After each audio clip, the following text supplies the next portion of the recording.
This is the Two Bald Guys Sports Podcast. Bald heads, bold takes. Now, here are your hosts, Adam and Tony.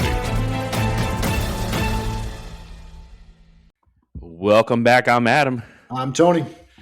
Tony, it's here. I'm getting excited. Let's see, we're taping this. This is August 18th. We are T-minus 11 days from football. That's Saturday, a slate of, I think there's 6 games. We've talked about this enough. So basically, we got this weekend coming up. This is going to be the last weekend without real football. And I know there's preseason games going on, and okay, that's real football. But games that matter to people that aren't trying to make the last 5 spots on a team. Games that matter in the schedule, in the standings. We start off conference games. Yeah, Dublin, Ireland, North Carolina taking on TCU, but that's not the conference game. The conference game you're talking about, NC State takes on Virginia. That's a good one. Yeah, that should be a good one. And in the TCU North Carolina game should be fun. We don't know what we're getting yet. Bill Belichick in his second year, but 11 days away. Tony, oh my gosh, we've been talking about it for a long time. It's here. What's your thoughts? So it just seemed like the summer went on forever and ever and ever, but it's finally here. I'm going to say 10 days because this day is pretty much already over. Maybe we're even done with 9 because we're not counting that Saturday. I'm trying to minimize it here. But yeah, I'm excited because we actually have games that I want to watch, right? I mean, yeah, there's a couple games, Sacramento State, Eastern Michigan, not interested in, but North Carolina, TCU, definitely going to watch that. I'm going to watch the USC game. I know they're playing San Jose State, but it's USC. Let's see where they're at. NC State, Virginia they're not ranked. I get that, but that's 2 teams right there that can compete for the ACC championship game. I don't think they're good enough to beat Miami, but Virginia played in it last year, and despite an awful performance, and Duke somehow beat them. Virginia won 10 or 11 games last year. That's not a bad football team, and NC State's going to be okay as well. So we have meaningful games, and Florida State's out there. How long is Mike Norvell going to be coaching? Is it 6 games, 7 games before he's finally fired? Right. There's storylines we have going on here, and I'm excited that we're going to get through that. I'm also excited Saturday is our fantasy football draft too. That's always a good time. It's always great people, good food, and just a great group of guys we have, and it's always fun. So that'll help get through this weekend. Yeah, this weekend. Yeah, I mean, we got that Saturday. Yeah, we're lucky enough.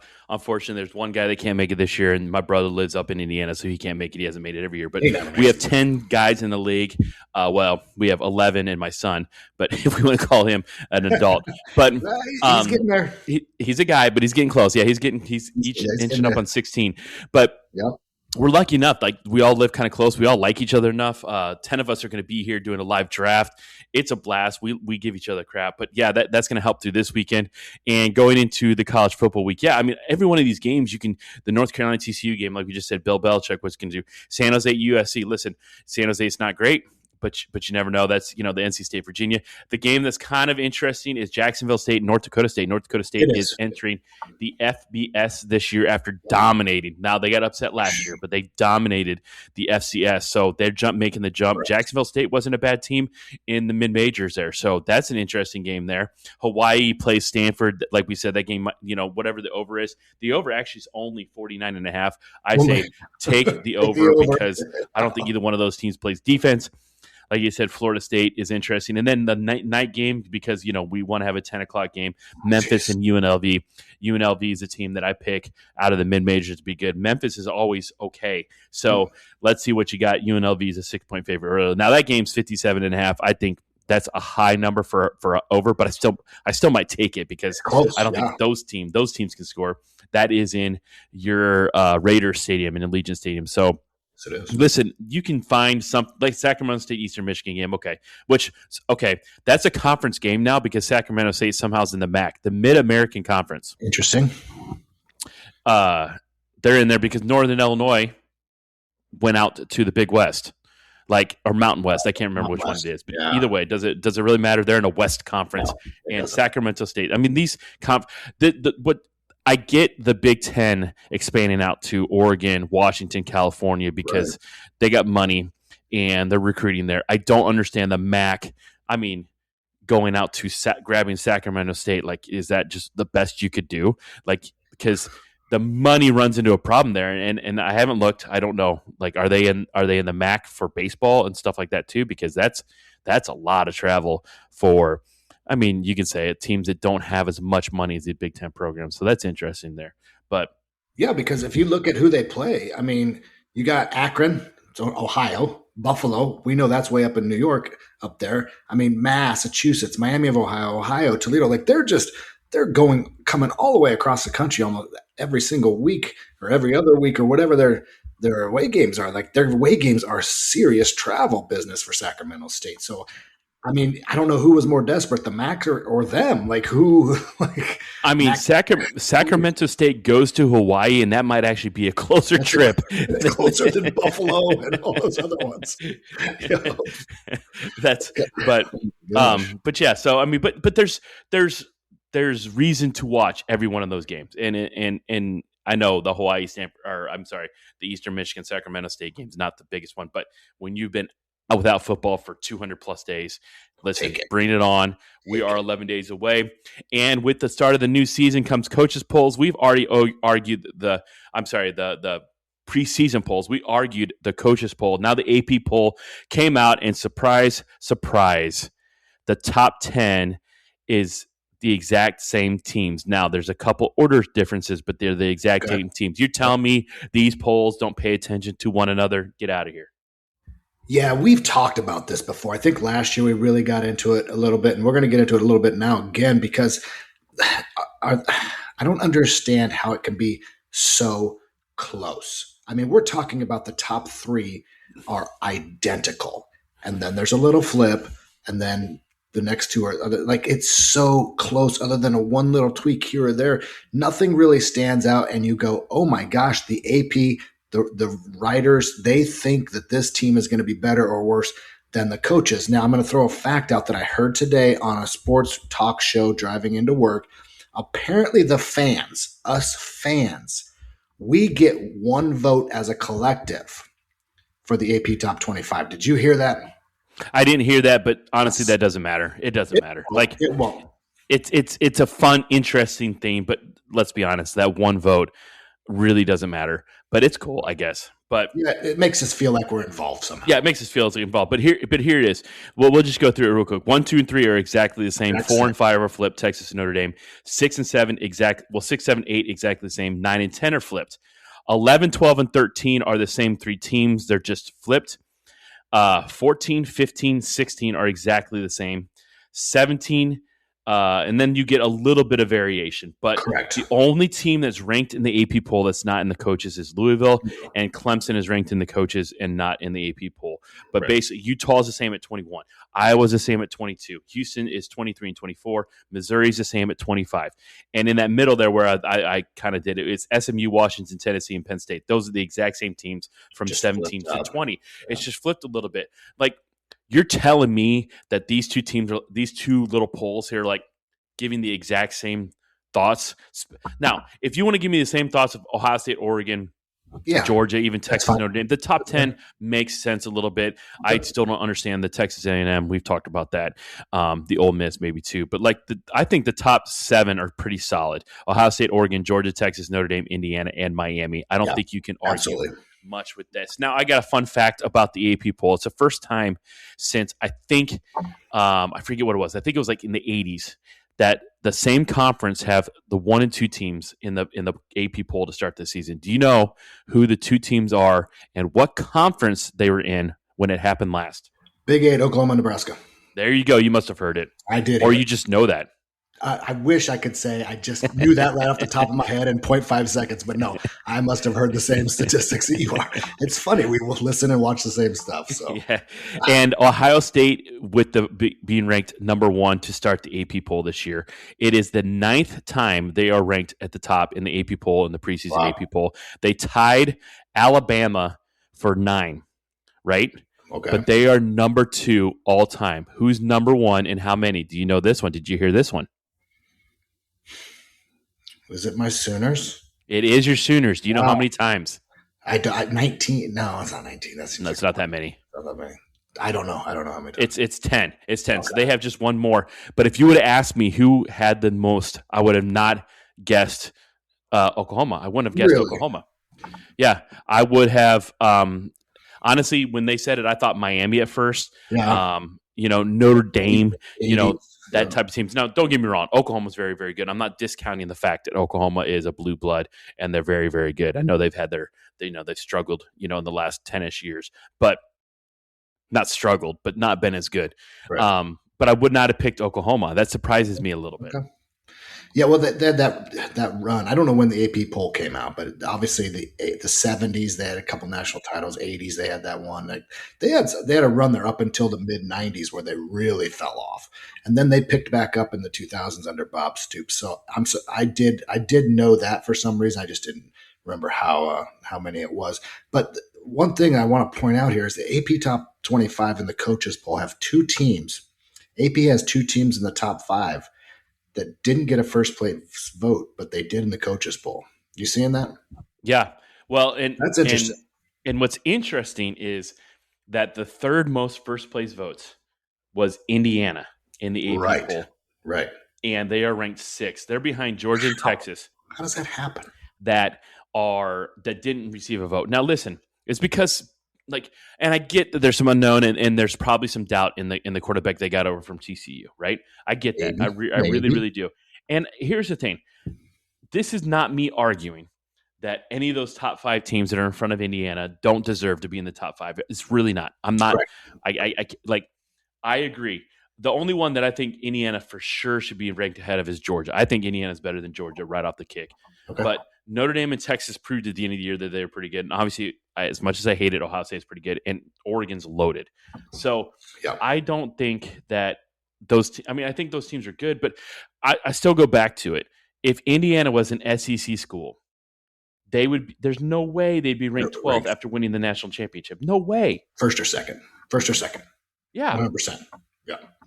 So they also, and I mean, we can talk about this till the cows come home, but at what point do we wait 3 or 4 weeks so we can get a look at some of these teams? I mean, at what point does that happen? Because right now you're looking at all these ranked teams, and you and I both agree that Texas A&M is probably going to end up either in the 20s or maybe unranked at the end of the year. And who knows about Notre Dame? Because if they lose one game, they're in trouble because their schedule's so weak. But when do we wait and get a good look at some of these teams before we start putting out these random polls? Is it just to create discussion? Is it to say that, Ohio State and Texas, the number 1 and 5 teams are playing each other? I don't care what Ohio State and Texas are listed ranked. That's going to be a good football game. I don't think you need to rank those guys to create hype, right? Yeah, no. I mean, is it just for talk? Is that what this is for? It's for talk. It is because they've always done it. But yeah, true. We're lucky this year. We get the Ohio, not lucky because we had it last year too. We get the Ohio State Texas game right away. We get Michigan, Oklahoma right away. LSU, Miami's Clemson. Playing. Yeah, LSU, Clemson. Yeah. Miami's playing Notre Dame right. I think somewhat right away. Early. I think Miami's got Notre Dame. Oh, it's not as early as I thought. It's actually later in the year. Yeah. So we got these games coming up, so we will get to see them, and we're lucky to see these kind of early. But Indiana right now they play, they start off the season with North Texas, Howard, and Western Kentucky. I mean, if they're doing anything they're supposed to be doing as good as they are, they're going to blow them out. They're going to look great. But we don't really know anything about Indiana. They got Northwestern and at Rutgers. So their first 5 games, they should win pretty easily, and we could know nothing about them. It's going to kind of now. It does flip real quick, though, because they got at Nebraska, home against Ohio State, and at Michigan in 3 weeks in a row. We can argue what we want about how good Nebraska is, but still, going to Nebraska is not easy. Yeah. So those 3 games are rough. And then at the end of the year, I mean, they got, 2 of the last 3. They got USC, Washington back-to-back without a bye. So we'll know stuff about Indiana, but I don't think we'll know stuff about Indiana until about almost halfway through the season. I mean, I'm okay waiting 3 to 4 weeks. Would that change anything? I think it would a little bit, because just follow along with me. I hate Texas. You hate Ohio State. But if Ohio State just absolutely obliterates Texas in week 1, and then Texas comes out in week 2 and kind of struggles a little bit, Arch Manning's not looking himself, Texas might not come out in those first initial polls as high as 5. So is there, I hate using the word conspiracy, but we have talked about a conspiracy. Let's rank all these teams really high early on. That way a loss or two doesn't put them completely out of it. Is that, can I jump on that for a second? Are you with me on that at all, or am I completely crazy? Yeah, no, I mean, is there something going on there? There's 100%. Okay. I just thought it was me for a second. Yeah. Like, let's put Georgia up there. And then I listened to a guy on the radio this morning, and he doesn't know like how good the running backs are going to be. The offensive line might be bad. The wide receivers are really not very good, but the tight ends are good and the quarterback's good. So how good? I thought Georgia was going to be world beaters this year. They had a ton of guys coming back because they didn't get a lot of guys drafted. That's what I was looking at.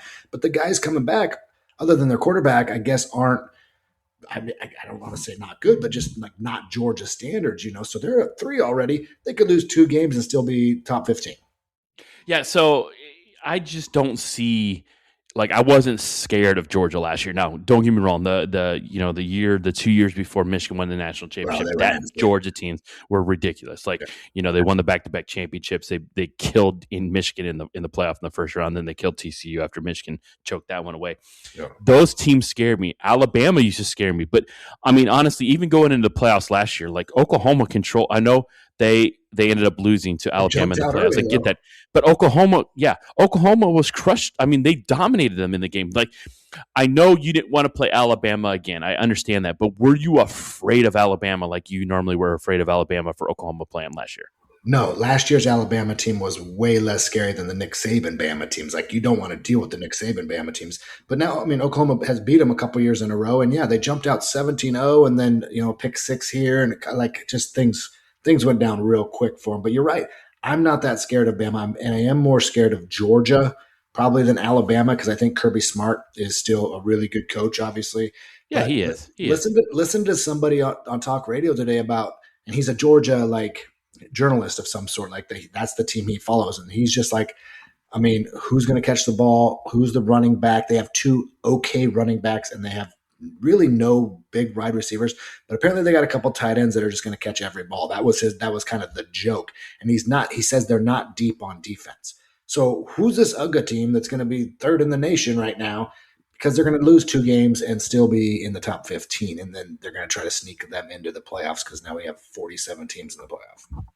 Yeah. I mean, it just, it was just crazy. Like, I just don't see then that's what I'm talking about with the SEC bias. Like, I just don't see it. It's there. Like, it's there. I don't see, and I understand. I get it. I get how, and maybe I'm drinking the Kool-Aid here. I get because everybody's like, well, Texas is back, and we're like, not really. I don't see how you can't have Texas as the highest ranked SEC team. I don't get it. I don't get what you see in Georgia that you don't see in Texas. Now, is Texas actually going to do it? We'll see. But how can you look at Texas and the way Arch Manning and they played at the end of the season last year and look at Georgia and see how they played at the end of the season last year and be like, Georgia's better? I can't get there. I can't get there. Yeah, no, I'm with you as well. And Texas returns a lot of guys, and they're kind of loaded. Arch Manning should be just as good as he ended last year or better, honestly. So that Texas team is scary. And like you said, how are you putting Georgia ahead of them?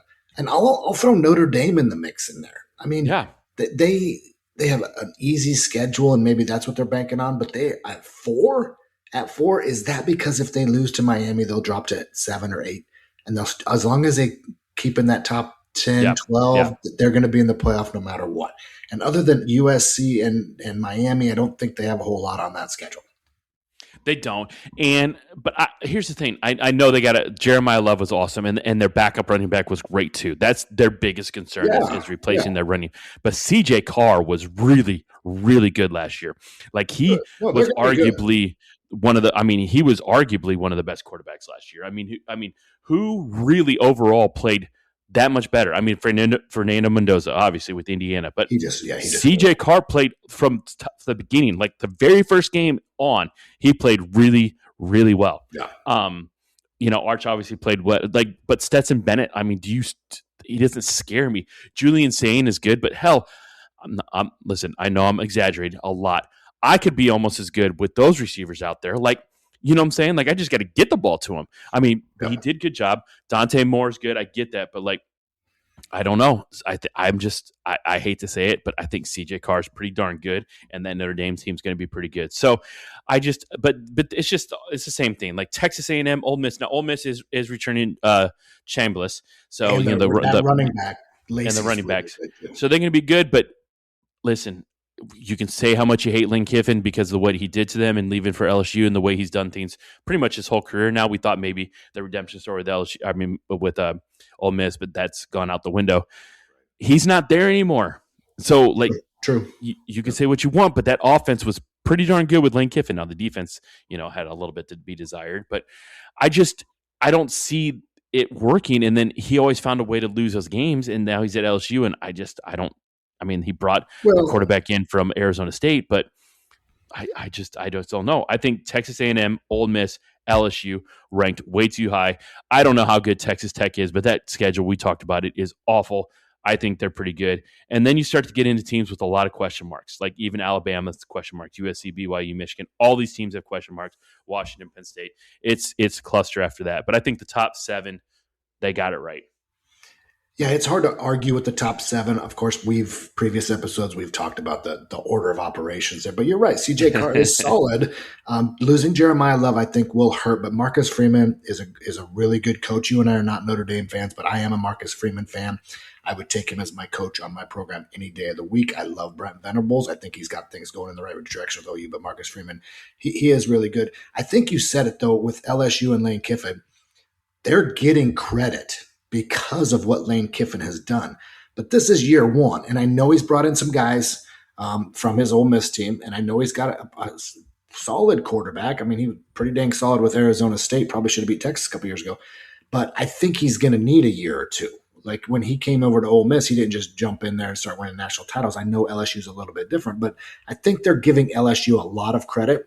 And I think that week against Clemson, we're going to know a lot about both teams, because how good's LSU now that Lane Kiffin has, and how good or bad is Clemson going to be now, because Dabo Swinney is, he's struggling a little bit ever since the NIL and transfer portal has come along. So we're really going to find out a lot about it. But you're right, Texas Tech, easy schedule, put them up there. Bama, I think this is a make or break it year for DeBoer. I don't think he's there much longer, maybe one more season. If they don't make the playoffs this year, I think he's definitely possibly gone. We'll see. But I don't think they're giving BYU enough credit. BYU does play Notre Dame. That's the other team, not USC. So it's going to work itself out. I just think that they have some teams ranked really high to protect them a little bit. And I'm not going to say I don't have a problem with it. I understand what they're doing. But let's wait 3 or 4 weeks to get an eye test of things. And I'm not sold on Oregon either, because they just seem to never get it done. But they have a backup. They're one of the few teams in the top 10 or 15 that if their quarterback gets hurt, I think it's a plug-and-play situation where Dylan Raiola, say what you want, he's pretty solid, and I think Oregon would be good either way. So I think they have a little buffer there. Dante Moore can maybe run a little bit more and get a little more creative. So Oregon's going to be really good, but like you said, they never get it done, kind of like Texas. So those teams are going to be good, but I just don't see them running it off, and I need Indiana to prove it. Yeah, I get it. I get it with it being improved, but listen, they did last year, so I'm going to go on a limb and say they do it again. But not win the whole thing, but they're going to be good. All right. Okay. So we talked about that. Here we go. Let's get into now. We're gonna make ourselves look like fools. We did it with the NFL with our first and last teams. We're not going to worry about last place teams. We've already picked our conference winners, which I misplaced that, but I know I picked Oregon for the Big Ten. You did also. Yeah. In the SEC, I took Texas. I think I took Georgia. You took Georgia. In the Big 12, I took Texas Tech. You decided on BYU. I did, yes. And I think we both took Miami in the ACC. That's so correct. We did that. And then my mid-major, I picked UNLV. So I think they're going to make the playoffs, UNLV. And you picked Tulane. All right, the Green Wave. Awesome uniforms. Love it. All right. So we got 5 teams down of our 12. There are 7 at-large teams that make the playoffs. And I'll start. I'll go with the easy one. I think Notre Dame makes it, and I think they make it pretty easily. Correct. Based on that schedule, they're going to be good. Notre Dame's they might lose one, even if they lose 2 games, they're in. So I'm with you on that one. Notre Dame's in. All right, so you took Notre Dame. So you go now. You take the next large team. Well, it's most of these are going to come from the Big Ten and SEC. Let's be honest. It's just how many from each conference. Ohio State's getting it. I'm sorry. They're getting it. All right. I don't want to agree with you, but I'm going to. I think Ohio State gets in. I don't think they run the table, but I think they get in. Yeah, I don't. They get a tough schedule in some parts. Correct. So, but I'm going to go Ohio State with that too. So I'll go Ohio State. Let's see. I have Texas, Georgia, Notre Dame. I'm gonna do it. I think Indiana is able to do it. I think Indiana's back in. Okay, so you have currently 3 Big Ten teams in there. Is that what I'm hearing? I do. Okay. You don't have to agree with every one of these. You can obviously go off on your own team. Yeah. I think the Big 12 gets 2 teams in. Texas Tech is the other one. I think both Texas Tech and BYU play for the Big 12 title, and BYU wins this time, but they both get in. Texas Tech is one of my other teams in there. All right, so you're going with Texas Tech in there too. Yes. So okay, listen, I have that Texas Tech. Okay, I'm looking down through these. I'm not sold on them, but I'm going to say Georgia finds a way. I'm going to say Georgia finds a way to get in. Yeah. There's going to be a bunch of SEC schools. I'm saying Georgia finds a way. Georgia's in. Whew. It's starting to get a little boy, I really want to go with Oklahoma, but we went over that schedule, and it's hard. And as much as I want to pick them, I think Ole Miss gets in. I think Ole Miss has proven quarterback play. They have, I think, the best running back in the SEC, and their defense is good enough. I think Ole Miss gets in again because we're going to have several teams out of the SEC in there. Yeah, we definitely will here. So, but my iPad died, so I got to pull up on the rankings here for this because I just want to make sure I have my eyes on teams here. Right. Yeah, here we go. So I'm not sold on Texas A&M making it. Ole Miss, I get it where you're coming from. You know what? I'll do it because I think teams are going to beat up on everybody too. So I'll be with you. I think BYU finds a way to sneak in. So I'm going to go BYU. Yes, that's a good choice. Good choice. I like that pick. Kind of like you, I hate to do this. You did it with Ohio State. Texas will fool around and get in there. I know they have an out-of-conference tough game that they're probably not going to be punished much for. And I do know that they have Ole Miss, Oklahoma, LSU. But other than that, they're scheduled. They don't have to play Bama. They don't have to play Georgia. So Texas will get in. All right. So that leaves 2 left. We're down to 2, and then obviously we got our normal things. Now, Bama, just to go through some of their stuff, they do play Georgia and Tennessee in back-to-back weeks. They played Florida State early. Now, they lost to them last year. Right. I don't think they're going to do it again. And they have LSU. So in a 4-game stretch, they do play Georgia, Tennessee, Texas A&M, and LSU. Now, it is at Tennessee. It is at LSU. Then they go to Vanderbilt. Remember last time they went to Vanderbilt, they lost. And then they have Auburn at the end of the season. Listen, I just am not buying the Alabama train here. So I'm going to make you happy. Okay. Oklahoma. Yeah, let's go. I still think Michigan beats them. Well, that's our hope, and it looks more and more like we'll be watching that game in the big house. But yes. Oklahoma, I'm going Oklahoma. Okay. I'm going to follow your lead a little bit here. I'm going to go with your Michigan Wolverines. I think they can get it done. I don't think they beat Oklahoma, but I think they take care of business against, the Penn States. I think they beat Indiana. I think they have trouble with Oregon maybe, and maybe Ohio State, maybe 2 or 3 losses, but a 2 or 3 loss Michigan team with a loss to Oklahoma. I think Michigan's in. All right, so here's what I'm looking at too, right? And you come down to these points, and I know I'm looking at teams that are ranked, and there's probably going to be a team that's not ranked that somehow finds a way in. Yeah, that's true. Yeah. Virginia or somebody like that. Virginia or somebody like that, or even Navy or something. We'll look at. But I mean, here's the teams you're looking at: Texas A&M, Ole Miss. I don't see it. I don't see it with Texas A&M. They didn't impress me much last year. I know they got a much tougher schedule. Ole Miss, we just talked about this. At LSU, Lane Kiffin's going to find a way to do this. USC is another team that's up there. But Oh my gosh, I'm drawing a blank on their coach. Lincoln, No, Lincoln Riley. Lincoln Riley hasn't quite figured it out there at USC. Now they got their quarterback. I think they got a quarterback that's pretty good. But yeah, and so I get it. Washington, I'm not sold on. They got the quarterback coming back after he thought he was going to transfer, and they came back. Penn State, how good is it going to be there? Tennessee obviously has a shot. I just don't think that the Big 12 will get 3 teams in, so that's Utah's out. Not. The ACC, I think it's Miami, and Miami's going to run it, so I'm going to go out with SMU, Louisville are gone. I mean, so that Houston, Missouri. So I mean that does leave the opportunity for Michigan, but I'm not gonna say Michigan just because like I pick them and they don't come in, right? So I'm gonna say no to Michigan. I'm gonna say yes to Tennessee. I'm gonna say Tennessee sneaks in there for a little bit. They figured out Josh Heupel, your old Oklahoma, quarterback, has them going, and Tennessee sneaks in. And I like to say that I in 3 weeks I might be like, I'm just kidding. No. Because if you look, I don't know if you're looking at their schedule and that's what made you pick them, but other than Texas, maybe Bama and LSU and A&M are in there. Like, I don't think either one of us are higher on LSU and A&M. Other than Texas, Tennessee can win the rest of those games. I know they've had trouble with Bama, but looking at their schedule, you might. But they get Bama at home. They get LSU at home. Correct. So you might be onto something there. I'm not going to finish I think I have one pick left. You do. I am going to do what you did, and I'm going to take Oklahoma. I know you took Oklahoma, but I'm going to take my team. You didn't take your team. I'm going to take my Sooners to squeeze in there at the end, kind of like they did last year. It's going to be a stressful season for me. I'm going to lose more hair if that's possible, which it's possibly not. Oklahoma gets in. All right. Our 2 teams are going to make the playoffs. That's what I'm saying.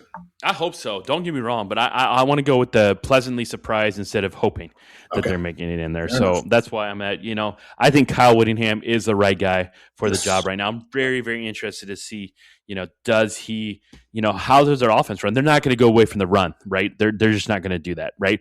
But no. Is it more pass quarterback RPO option a little bit, use the big guy. Like, you got a big quarterback back there. He likes to run a little bit, and get him rolling out of the pocket like, I understand where I'm making this comparison. I really, really do.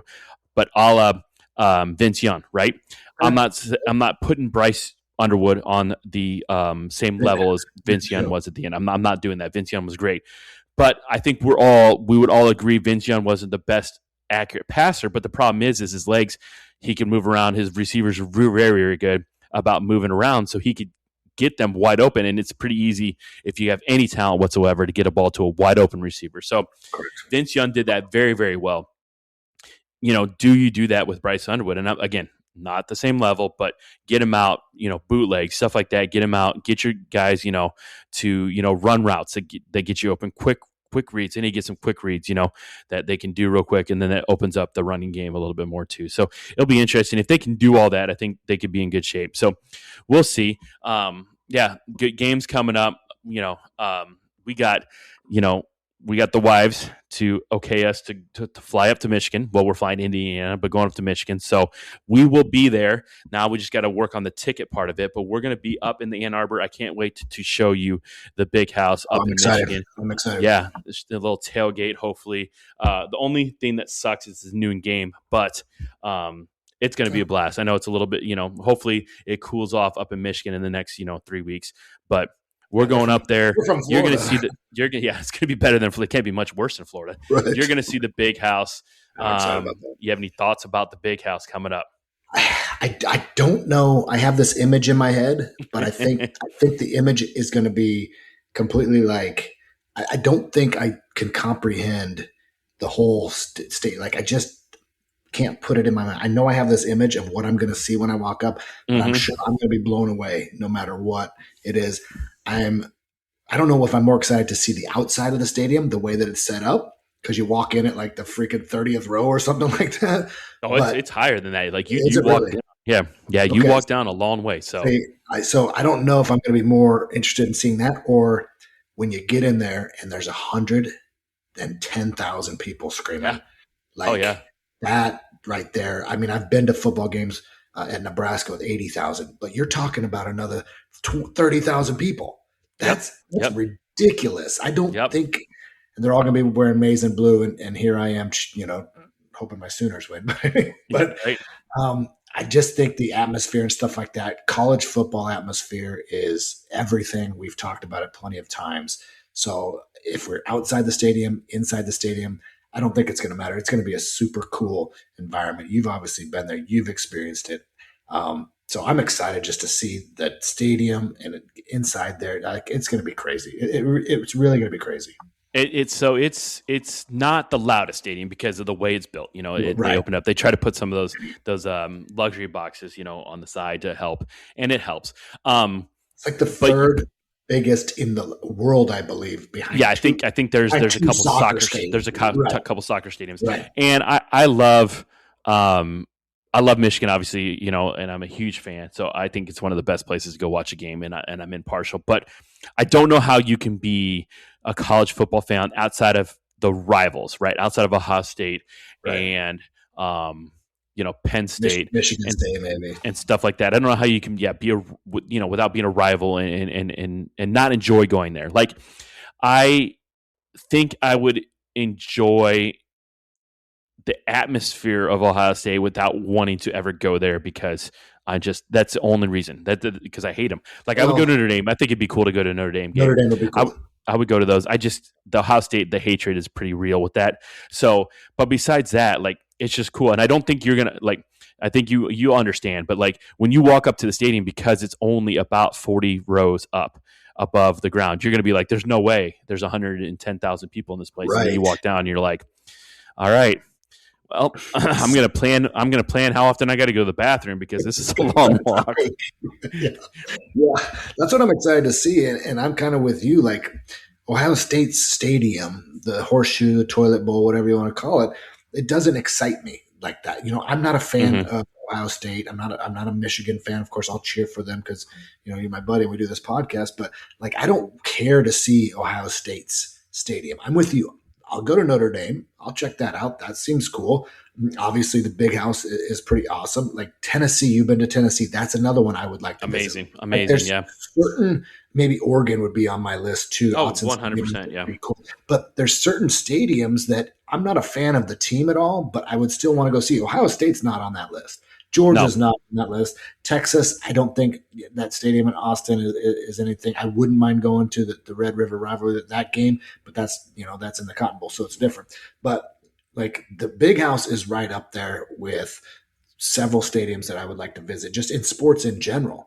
Like if you're talking about, I'm not a Red Sox fan, but I'd like to go see Fenway. Absolutely. I'm not a Cubs fan, but I'd love to go see Wrigley, just because of the tradition. It's 100%. It's 100%. I wish we could have somehow made up last year work, but it's in Oklahoma and it's so tough to find flights to get in anywhere close to there. But and that stadium's cool and the people are cool and I've been there. And it's a cool atmosphere, but it's not going to be like my top 10 stadiums to visit, especially if I wasn't a fan. Yeah, right. Yeah, and I've heard, and I was talking to people there too, like that are there, and they're like, what, outside of Ohio State fans and like the Michigan State fans, like they're pretty cool with people there, like with the tailgates and stuff like that. And so I'm really excited to, I don't want to say show you it, but show you it. Like it's absolutely. Gonna be, no, that's right. It's going to be a blast, and we get to see our two teams play, which like we said, they've only played a handful of times ever, I think. And to get to do it in Michigan, the night game would have been more fun. But then again, that's a lot more tailgating before the game. So, that's true. But I would agree.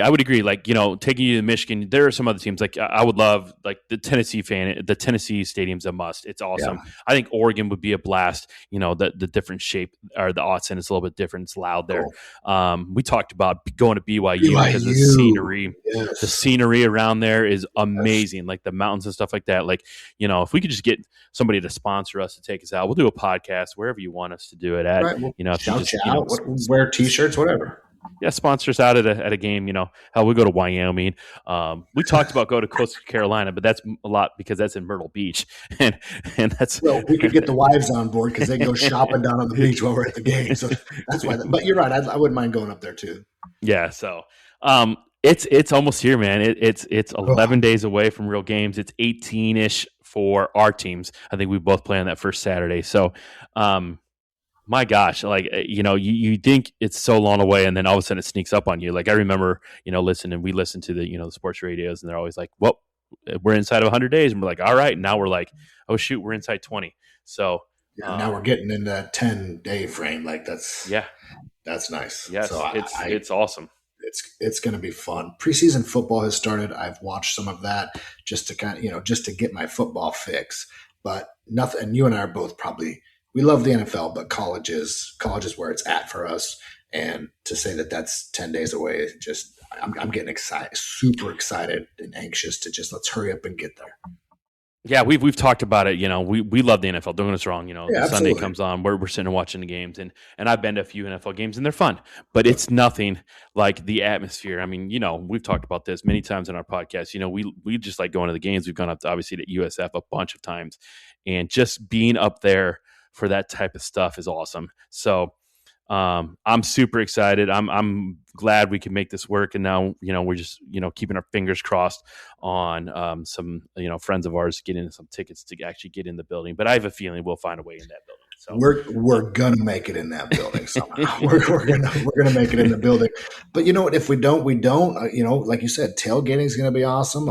Just get to maybe wear one of your Michigan shirts and see what we can get done. Yeah, exactly. So it's here. College football's here. We made our picks for the playoffs. Next week, maybe we'll talk about who we think is actually going to play in the championship. And then we'll get in some NFL stuff. And maybe by that point, LSU's team will stop wearing number 5 to piss off Jaden Daniels. Oh, my gosh. But that's we can argue about that some other time. But it's here. We're excited. Hope you guys are excited. Thank you guys for listening. We'll come back next week with more stuff. Until then, I am Adam. I'm Tony. Thanks for listening. You have been listening to the Two Bald Guys Sports Podcast with Adam and Tony. Don't forget to check out our partnership with Happy Nuts.